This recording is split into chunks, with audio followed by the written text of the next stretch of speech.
Halo semuanya, selamat datang di sesi ulasan materi kita. Wah, jujur saya antusias banget buat ngebahas topik hari ini, karena kita bakal membedah sebuah catatan sejarah yang luar biasa. Coba deh, kita kan sering banget yang ngeluh soal kelelahan mental, atau istilah kerennya sekarang tuh burnout. Ngerasa hidup kok kayaknya cepet banget dan tuntutannya banyak banget. Nah, hari ini kita bakal lihat gimana kearifan lokal kita ternyata udah punya jalan keluarnya. Dan ini jauh-jauh sebelum istilah-istilah psikologi modern populer di sekitar kita. Oke, mari kita selami ini bareng-bareng. Coba deh kalian pikirin sejenak. Kalau ngomongin zaman sekarang, kita tuh kayak lagi diobsesiin banget sama yang namanya tren healing premium, journaling yang estetik-estetik gitu, atau ikutan kelas detox media sosial. Seolah-olah yang namanya mindfulness atau kesadaran penuh itu tuh kayak penemuan gaya hidup baru yang baru aja diimpor ke budaya kita. Tapi pertanyaannya, apa iya kesadaran buat jaga kesehatan mental ini murni cuma tren modern aja? Jawabannya mungkin bakal bikin kalian kaget.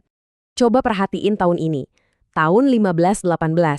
Bayangin, jauh banget sebelum kata mental health atau healing seliweran di lini masa medsos kita, masyarakat Sunda kuno tuh ternyata udah punya konsep mindfulness mereka sendiri. Dan ini bukan konsep mentah ya, tapi udah sangat matang dan terstruktur. Semuanya terekam jelas di sebuah naskah kuno bernama Sanghyang Siksa Kandang Karesian, yang ditulis tepat di tahun tersebut.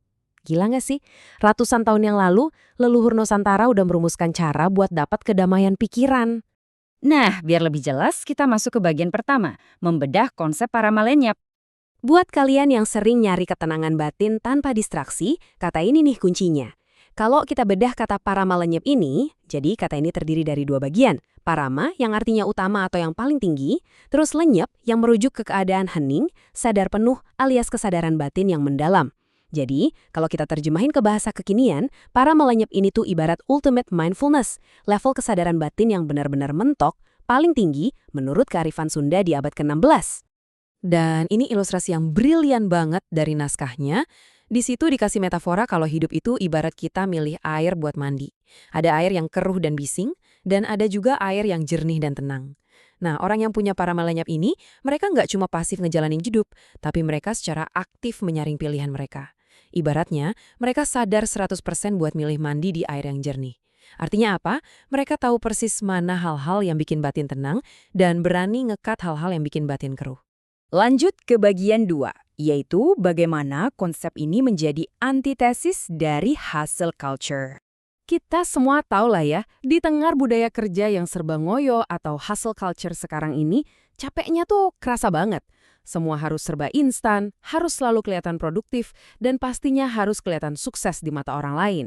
Seringnya, rasa capek yang kita alamin itu bukan karena fisik kita yang kerja keras, tapi karena kita capek ngejar validasi eksternal. Kita sibuk ngejar likes di sosmed, status, jabatan, atau barang branded. Nah, para malenyap nawarin kebalikannya secara total. Konsep ini ngajarin kalau bahagia sejati itu asalnya dari kecukupan batin, mampu berdamai sama diri sendiri tanpa butuh tepuk tangan orang lain. Fakta bahwa leluhur kita udah paham kemandirian mental kayak gini jauh sebelum ada internet, jujur itu keren banget sih. Sekarang kita masuk ke bagian 3, validasi akademik dan etika global. Dan asal kalian tahu, ini bukan cuma sekedar kita ngeromantisasi masa lalu aja ya. Ini beneran didukung sama kajian akademis modern. Sebuah riset dari Universitas Pasundan di tahun 2025 ngebuktiin kalau para malenyap ini bener-bener jadi penawar ampuh buat ngelawan individualisme ekstrim di era globalisasi ini. Riset itu nemuin kalau para malenyap ini bukan cuma soal asik sendiri nyari spiritualitas personal, tapi justru bikin kita makin peduli sama sosial dan lingkungan di sekitar kita. Karena kesadaran diri yang sejati itu otomatis bikin kita peduli sama ekosistem. Nah, yang paling menarik di sini adalah kearifan lokal kita ini ternyata bisa loh berdiri sejajar sama filosofi-filosofi global yang udah ngetop. Coba deh kita bandingin sama Ubuntu dari Afrika yang fokus ke kemanusiaan komunal. Atau Kaizen dari Jepang soal perbaikan tanpa henti. Para manyep ini sejajar dengan fokusnya pada kesadaran diri dan empati. Ini bukti nyata kalau Nusantara kita ini punya pemikiran yang benar-benar krusial untuk nyumbang etika hidup secara global. Oke, kita sampai di bagian 4, 3 ciri praktisi para malenyap. Mari kita lihat, ada nggak nih ciri-cirinya di diri kita? Ciri yang pertama adalah tahu persis kapan harus bilang cukup. Intinya sih hidup tanpa ngerasa FOMO atau takut ketinggalan zaman dan gak serakah. Naskah aslinya tuh ngasih perumpamaan yang nampar banget, ngejar gengsi itu persis kayak kita minum air laut. Makin banyak diminum, bukan makin lega, yang ada kita malah makin haus.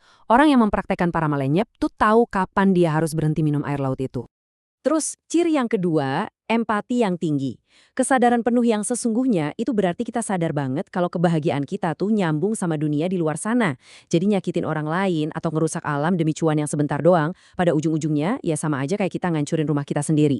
Ini benar-benar level empati yang udah ngelampauin ego pribadi. Dan ciri yang ketiga, nah ini nih yang paling kita butuhin di era sosmed. Punya sumbu panjang. Ini tuh sebutan buat orang yang gak reaktif, yang mikir dulu sebelum bertindak. Sebelum kepancing emosi, sebelum ngetik komentar pedes di akun orang dengan jiwa para melenyap bahkan ngerem dulu. Mereka ambil nafas, mikirin dulu nih dampaknya apa. Coba bayangin, sedamai apa dunia maya kita kalau semua orang punya rem mental kayak gini. Jadi, poin krusialnya tuh begini, kalian nggak perlu kok selalu ngandelin tren gaya hidup dari luar yang kadang ribet dan mahal cuma buat nyari mindfulness. Buat nemuin kejernihan di dunia yang super berisik ini, kita tuh sebenarnya udah diwarisin lensa budaya yang kuat banget dari leluhur kita. Para melenyap ngajarin kita buat bener-bener hadir saat ini, mikir jernih, dan hidup tenang tanpa harus repot-repot pembuktian sana-sini ke semua orang. Sebagai penutup, saya mau ninggalin satu kesimpulan yang lumayan dalam nih dari ulasan kita hari ini. Kemenangan terbesar manusia bukanlah menaklukkan dunia, melainkan menaklukkan dirinya sendiri. Sebuah pesan dari abad ke-16, tapi entah kenapa malah makin kerasa relevan di hidup kita sekarang, ya kan? Makanya coba deh tanya ke diri kalian sendiri. Udahkah kita berhasil menaklukkan berisiknya pikiran kita sendiri? Cobain deh pelan-pelan masukin semangat para melenyap ini ke rutinitas kalian, dan rasain sendiri gimana dunia yang bising ini perlahan jadi jauh lebih jernih. Terima kasih udah belajar bareng hari ini, dan sampai jumpa di ulasan materi seru berikutnya.